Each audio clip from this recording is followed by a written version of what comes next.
समझ में आया? काशिफ रुपए ने 300 रुपए का कारोबार किया, इसको फायदा कितना हुआ? 160 रुपए। तो कितने परसेंट फायदा हुआ? 20%। कैसे करा आपने? बहुत आसान। आपने कहा टोटल रकम कितनी थी? 300, उसमें से फायदा उसको कितना हुआ? 60। ऊपर लिखा, मल्टीप्लाई किससे कर दिया? 100 से। 2 जीरो से 2 जीरो कट गए, 3 1 जा 3, 3 2 जा 6, 0। तो 20%। उसको कितना फायदा हुआ? परसेंटेज में उसको फायदा हुआ 20%। ये बात समझ में आ गई आपको? बहुत आसान बात है, मुश्किल नहीं है। कुल रकम कहाँ लिखते हैं? नीचे।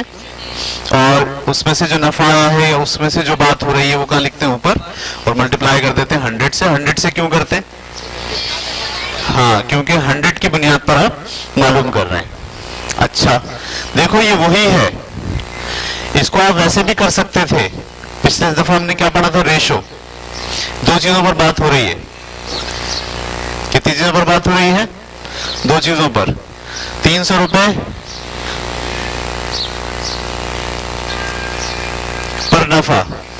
तो मैं यहां दो बातें लिखी थी, रुपए और नफा। रुपए कितने थे? 300। उस पर नफा कितना हुआ? 60 रुपए। अगर रुपए 100 हो तो कितना नफा होगा? वही सवाल बना हुआ है, जैसे हमने पिछले दफा किया था। एक्स वाली रकम हमेशा कहां से लिखते हैं? नीचे से ऊपर। ये वाली रकम भी कहां से आएगी? इसलिए कि डायरेक्टली प्रोपोर्शनल बन रहा है। तो हम लिखेंगे 100 ज़रब या 100 रेशो 300 बराबर है किसके? X ratio 60। कोने वाले एक साथ याद है आपको? बीच वाले एक साथ। कोने वाले कौन कौन से हैं? 100 इंटू 60, ठीक है, बराबर है 300 इंटू एक्स। तो 300 यहाँ मल्टीप्लाई करा हुआ जाकर क्या करेगा? डिवाइड करेगा। तो 300 में कहाँ ले गया? नीचे। 60 कहाँ गया? ऊपर। और ये वाला 100 कहाँ गया? इधर।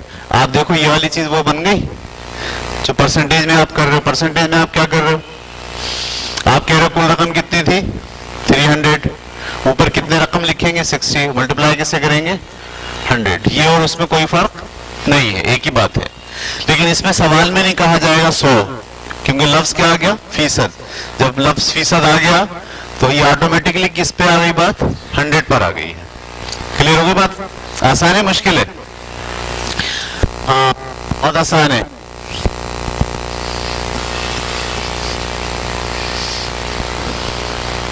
रुकिएगा।